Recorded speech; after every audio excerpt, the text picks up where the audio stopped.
बिस्मिल्लाहिर्रहमानिर्रहीम। अस्सलाम वालेकुम viewers, welcome to my channel easy food cooking secret. तो कैसे आप सब, उम्मीद करती हूँ सब खैरियत से होंगे। तो आज हम घर पर बनाएंगे चिकन क्यूब, जो कि आप बहुत ही महंगे दामों से बाज़ार से ख़रीदते हैं। तो ये बहुत ही कम बजट में हम घर पर तैयार करेंगे और बहुत ही ईजीली ये बनकर तैयार हो जाते हैं।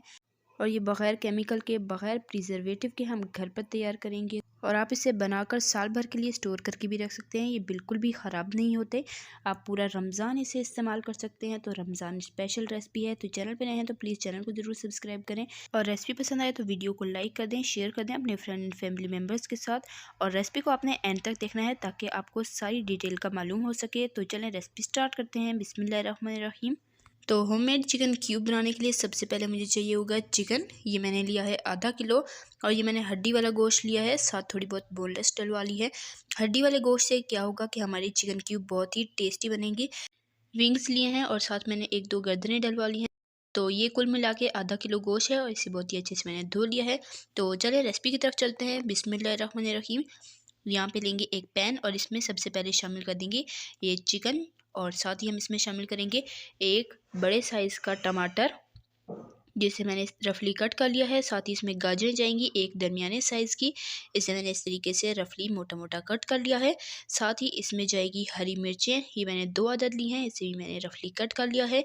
और इसके साथ ही इसमें जाएंगी लहसुन की कलियाँ, 15 से 16 अदद हैं ये, और इन्हें मैंने छील कर लिया है, ये हम इसमें शामिल करेंगे। और साथ ही इसमें शामिल करेंगे प्याज एक दरमियानी अदद। तो यही वेजिटेबल इसमें जाएंगी। बहुत ही सादा से इंग्रेडिएंट्स से ये बहुत ही मज़ेदार से चिकन क्यूब बनकर तैयार होते हैं।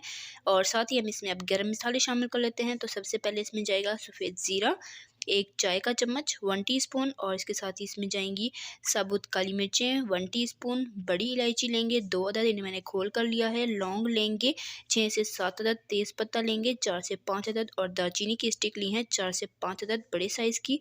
तो ये सारी शामिल करेंगे गरम मसाले, और इसके बाद इसमें शामिल करेंगे पानी। पानी मैंने लिया है 1.5 लीटर। तो पानी शामिल करने के बाद हम इसमें कुछ मसाले शामिल करेंगे। सबसे पहले इसमें जाएगा नमक।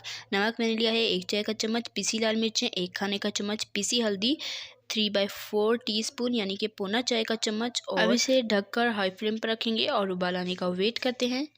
तो अब इसमें बहुत ही अच्छे से बॉयल आ चुका है। अब हमने फ्लेम को कर देना है मीडियम टू लो, और मीडियम टू लो फ्लेम पर ढककर हमने सब्जियों को, चिकन को, हर चीज़ को बहुत ही अच्छे से गला लेना है।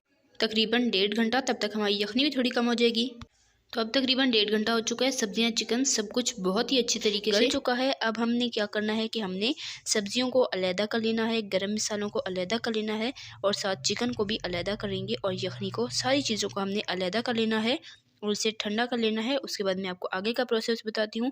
बहुत ही इजी ये चिकन क्यूब बनकर रेडी हो जाते हैं। आप भी रमज़ान से पहले इसे ज़रूर बनाइएगा और कमेंट में अपना फीडबैक ज़रूर दीजिएगा कि आपको ये चिकन क्यूब की रेसिपी कैसी लगी है।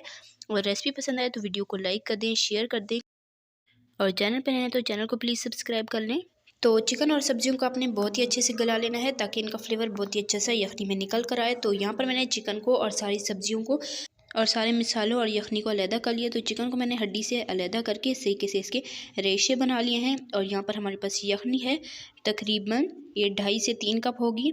तो ये हमने इतनी अच्छे से पकानी है ताकि हमारे पास 2.5 से 3 कप रह जाए। और यहाँ पर साबुत गरम मसाले अलहदा कर लिए हैं और सारी वेजिटेबल्स भी अलहदा कर ली हैं।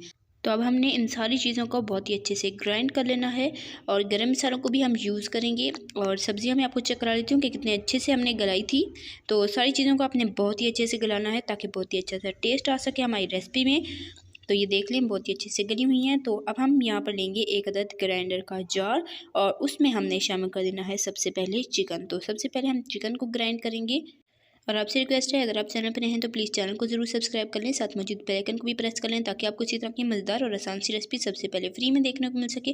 रेसिपी पसंद आए वीडियो को लाइक कर दें, शेयर कर दें अपने फ्रेंड एंड फैमिली मेम्बर्स के साथ, और कमेंट में अपनी कीमती राय का इज़हार ज़रूर किया करें कि आपको मेरी रेसिपीज़ कैसी लगती हैं। तो यहाँ पर मैं चिकन को बहुत ही अच्छे से स्मूथ सा ग्राइंड कर लूँगी। तो ये जो यखनी हमने निकाल कर रखी थी ये भी थोड़ी सी शामिल करके तो इसे मैं अच्छे से ग्राइंड कर लूँगी। सादा पानी हमने इसमें बिल्कुल भी यूज़ नहीं करना। तो यहाँ पर मैंने चिकन को बिल्कुल स्मूथ सा ग्राइंड कर लिया है। आपने भी बहुत ही अच्छे से स्मूथ सा ग्राइंड करना है, बिल्कुल भी साबुत चिकन नहीं रहना चाहिए। इसके बाद हम सेम ही ग्राइंडर जग में सारी वेजिटेबल्स को शामिल कर देंगे, और इसके साथ ही ये गरम मसाले भी हम शामिल कर देंगे। इनका भी बहुत ही अच्छा सा फ्लेवर आ जाएगा हमारी रेसिपी में। तो और साथ ही हम इसमें यखनी थोड़ी सी शामिल करके इसे बहुत ही स्मूथ सा ग्राइंड कर लेंगे। तो सारी चीज़ों को आपने बहुत स्मूथ सा अच्छा सा ग्राइंड करना है, इसमें कुछ भी साबुत नहीं रहना चाहिए। तो चिकन को हम बिल्कुल नहीं छानेंगे और वेजिटेबल्स को हम छानेंगे ताकि इसमें जो छिलके वगैरह हैं, जो बीज हैं या बड़ी इलायची के कुछ छिलके वगैरह हैं, तो वो सारे के सारे अलहदा हो जाएँ और हमारे पास स्मूथ सा पेस्ट बनकर तैयार हो जाए। तो यहाँ पर हमने बड़ी सारी एक छलनी ले ली है और इसे हम अच्छे तरीके से ग्राइंड कर लेंगे और जो ऊपर होगा इसे हमने वेस्ट कर लेना है और हमारे पास स्मूथ सा ये पेस्ट बनकर तैयार हो जाएगा। तो आज की रेसिपी बहुत ही टेस्टी है, बहुत ही हेल्दी भी है, आपकी हेल्थ के लिए भी बहुत अच्छी है, क्योंकि बाहर से जो हम चिकन क्यूब लेते हैं हमें कुछ पता नहीं होता कि उसमें क्या चीज़ें मिलाई जाती हैं, कौन से प्रिजर्वेटिव मिलाए जाते हैं जो कि हमारी हेल्थ के लिए बिल्कुल अच्छे नहीं होते। तो आप इसी तरीके से घर में बनाकर यूज़ किया करें तो आपकी हेल्थ के लिए भी बहुत ही अच्छे होंगे। अब इसमें मैंने जो चिकन की यखनी बची थी वो इसमें शामिल कर दिया, इसे अच्छे से मिक्स कर लिया है, इसे अभी रखेंगे साइड पर। और रेसिपी की तरफ चलते हैं। तो यहाँ पर मैंने लिया है एक अदद पैन और इस पैन में हमने शामिल कर देना है ऑयल 2 टेबलस्पून और फ्लेम मैंने ऑन कर दी है। साथ ही हम इसमें कुछ मसाले शामिल करेंगे। पिसी लाल मिर्ची जाएंगी हाफ़ टी स्पून, पिसी हल्दी जाएगी हाफ़ टी स्पून, नमक इसमें जाएगा हाफ़ टी स्पून और साथ ही इसमें जाएगा पिसा गरम मसाला हाफ़ टी स्पून। यहाँ पर कुछ ही मसाले जाएंगे, बाकी के मसाले आगे चलकर मैं शामिल करूँगी। तो अपने रेसिपी को एंड तक देखना है और उसके बाद हमने इसे बहुत ही अच्छे से मिक्स कर लेना है। जैसे ही मिर्चों में हल्का सा कच्चापन निकल जाएगा, तकरीबन 30 सेकंड इन मसालों को ऑयल में फ्राई करेंगे और उसके बाद जो हमने मिक्सचर रेडी करके रखा था वेजिटेबल्स का, चिकन का और यखनी का, ये हम इसमें शामिल कर देंगे और हाई फ्लेम कर देंगे। और हाई फ्लेम पर इसमें बहुत ही अच्छे से देखें उबाल आ चुका है। अब हमने इसे अच्छे से पकाना है हाई फ्लेम पर।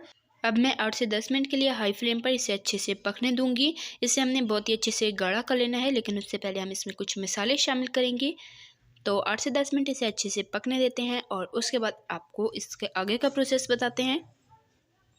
तो अभी इसे पकते हुए 10 मिनट हो चुके हैं। अब हम इसमें शामिल करेंगे कॉर्नफ्लावर। यहाँ पर मैंने लिया है 3 टेबलस्पून कॉर्नफ्लावर और हस्बे ज़रूरत पानी में इसे अच्छे से घोल लिया है। साथ ही इसमें शामिल कर देंगे chicken powder 1 teaspoon. Chicken powder और कॉर्नफ्लोर को हम अच्छे से घोल लेंगे। अगर आप डायरेक्ट चिकन पाउडर डालेंगे तो उसमें गुठलियाँ बन जाएंगी, लम्स बन जाएंगे, तो इसलिए आपने दोनों चीज़ों को इसी तरीके से थोड़े से पानी में घोल कर इसमें डालते जाना है और साथ साथ हमने चम्मच चलाते रहना है ताकि इसमें बिल्कुल भी लम्स ना रहें, बिल्कुल भी गुठलियाँ ना बने। और फ्लेम को अब आपने मीडियम कर देना है और मीडियम फ्लेम पर 15 से 20 मिनट के लिए इसे अच्छे से पका लेना है, जब तक कि ये अच्छे से गाढ़ा ना हो जाए। मैं आपको चेक कराऊंगी कि इसकी किस तरह की हमें कंसिस्टेंसी चाहिए है। तो 15 से 20 मिनट के लिए इसे पकाएंगे। तो यहाँ पर थोड़ी थोड़ी वक्फे के बाद मैं आपको चेक करा रही हूँ। तो ये देखें अभी इसे पकते हुए तकरीबन 12 मिनट हुए हैं और ये अब काफ़ी हद तक कम हो चुका है। अभी हमें इसे मज़ीद और पकाना है, ये बहुत ही अच्छे से, जब तक कि गाढ़ा नहीं हो जाता। और चिकन पाउडर अगर आपके पास हो तो आप इसमें शामिल करें, ना हो तो आप इसे स्किप भी कर सकते हैं, लेकिन चिकन पाउडर से इसमें अच्छा फ्लेवर आएगा, इसके फ्लेवर को इन्हेंस करेगा। तो आपकी अपनी चॉइस है कि आप इसमें शामिल करें या ना करें, ये टोटली ऑप्शनल है। तो उम्मीद करती हूँ कि आपको आज की मेरी मज़ेदार सी, आसान सी, टेस्टी सी रेसिपी ज़रूर पसंद आई होगी। पसंद आई है तो वीडियो को लाइक कर दें, शेयर कर दें। चैनल पर नए हैं तो प्लीज़ चैनल को ज़रूर सब्सक्राइब कर दिया करें। तो यहाँ पर मैं 5-5, 6-6 मिनट के वक्फे से क्लिप बना रही हूँ ताकि आपको अंदाज़ा हो सके ये कितना गाढ़ा होता जा रहा है। तो यहाँ पर अब आप देख सकते हैं ये बिल्कुल परफेक्ट गाढ़ा हो चुका है। तो इतनी ही हमें इसकी कंसिस्टेंसी चाहिए है। तो अब इससे थोड़ा सा ठंडा कर लेते हैं। तो ये ठंडा होकर थोड़ा और गाढ़ा हो चुका है, ये आप देख सकते हैं इस तरीके का ये हो चुका है। तो इसकी इतनी कंसिस्टेंसी बिल्कुल परफेक्ट है। इससे ना ज़्यादा आपने पतला रखना है और ना ज़्यादा गाढ़ा। तो इसे हमने थोड़ा सा ही ठंडा करना है। और यहाँ पर एक चौकोर साइज़ का यहाँ पर मैंने एक मोल्ड ले लिया है। आप कोई सा भी अपनी मर्ज़ी का मोल्ड, ट्रे कुछ भी ले सकते हैं। इसे अच्छे से अपने ऑयल से ग्रीस कर लेना है ताकि हमारे चिकन क्यूब इसमें से ईज़िली बाहर निकल आए। तो यहाँ पर मैंने सारा पेस्ट इसमें शामिल कर दिया है और इसे अच्छे से ऊपर से हमने प्रेस कर लेना है, बिल्कुल प्लेन कर लेना है ताकि ये इवन हर तरफ से हो, कहीं से मोटा कहीं से पतला ना हो। और इसकी हमने लिड लगा लेनी है और इसको हमने रखना है फ्रिज में आधे घंटे के लिए। और यहाँ पर मैंने ट्रे में भी ये सारा सेट कर लिया है। तो इसे भी हम रख फ्रीज़र में 4 से 5 घंटे के लिए। तो 4 से 5 घंटे गुजर चुके हैं और ये बहुत ही अच्छे से सेट हो चुका है। तो अब हम इसे मोल्ड से निकाल लेंगे, डीमोल्ड कर लेंगे। बहुत ही अच्छे से ये सेट हो चुका है। 4 से 5 घंटों में फ्रीज़र में ये बहुत ही अच्छे तरीके से सेट हो जाता है। तो ये देखिए ऑयल की ग्रीसिंग की वजह से बहुत ही ईजिली ये निकल आया है। अब मैं इसकी कटिंग करके आपको दिखाती हूँ। आप अपनी मर्ज़ी के हिसाब से इसकी कटिंग कर सकते हैं। छोटे साइज़ में बनाना चाहें तो आप छोटे भी बना सकते हैं। तो यहाँ पर मैं थोड़े बड़े साइज़ के बना रही हूँ, जितने बाज़ार से आते हैं उससे थोड़े बड़े साइज़ के मैं बनाऊँगी। तो ये बहुत सी रेसिपीज़ में इस्तेमाल होते हैं चिकन क्यूब, आप बहुत सी रेसिपी में इस्तेमाल कर सकते हैं। तो आजकल सर्दियां हैं तो सर्दियों में तो वेजिटेबल्स की बहुत सी रेसिपीज़ बनती हैं। वेजिटेबल पुलाव बनता है, वेजिटेबल सूप बनता है, तो आप इसे हर चीज़ में इस्तेमाल कर सकते हैं। वेजिटेबल की रेसिपीज़ में आप इसे इस्तेमाल कर सकते हैं, सूप में इस्तेमाल कर सकते हैं, चाइनीज़ रेसिपीज़ में से इस्तेमाल कर सकते हैं, आप दालों में इस्तेमाल कर सकते हैं, कबाब वगैरह बनाना चाहें तो उसमें भी आप इसे इस्तेमाल कर सकते हैं। बहुत ही टेस्टी लगेंगे, बहुत ही अच्छा इनका फ्लेवर होता है। तो बाज़ार से बेहतर आप घर पर बनाएँ, और हम हर बार इसे घर पर ही बनाते हैं। बहुत ही अच्छे बनकर ये तैयार हो चुके हैं। तो ये रही इसकी फ़ाइनल लुक, और माशाल्लाह से बहुत ही अच्छे ये बनकर तैयार हुए हैं। आप इसे अपने खानों में इस्तेमाल कर सकते हैं। तो चलें, अब मैं आपको इसको स्टोर करने का, सेव करने का तरीका बता देती हूँ। तो सबसे पहले हमने यहाँ पर लेना है एक एयर टाइट कंटेनर, बिल्कुल ड्राई होना चाहिए, इसमें बिल्कुल भी पानी ना हो, और इसमें हमने इनको सेट कर लेना है। और तो आपने इसे फ्रीज़र में रखना है, और आप इसे साल भर इस्तेमाल कर सकते हैं। फ्रिज में या बाहर आपने हरगिज़ भी नहीं रखना, क्योंकि हमने इसमें कोई भी प्रिजर्वेटिव का इस्तेमाल नहीं किया, और ये MSG फ्री भी है। तो अगर इसे आप बाहर रखेंगे तो ये ख़राब हो सकता है। आप इसे फ्रीज़र में स्टोर करके रख सकते हैं और ईज़िली इस्तेमाल कर सकते हैं, और इनका टेस्ट भी बाज़ार से कई गुना बेहतर है। तो आप इसे घर में बनाएं। तो देखा आपने कि ये कैसे झटपट तैयार हो चुके हैं। तो उम्मीद करती हूँ कि आपको मेरी आज की रेसिपी पसंद आई होगी। इंशाल्लाह फिर मिलेंगे नेक्स्ट मज़ेदार सी रेसिपी के साथ। तब तक के लिए अल्लाह हाफ़िज़। अपना रखिएगा बहुत सारा ख्याल, दुआ में याद रखिएगा। अल्लाह हाफ़िज़।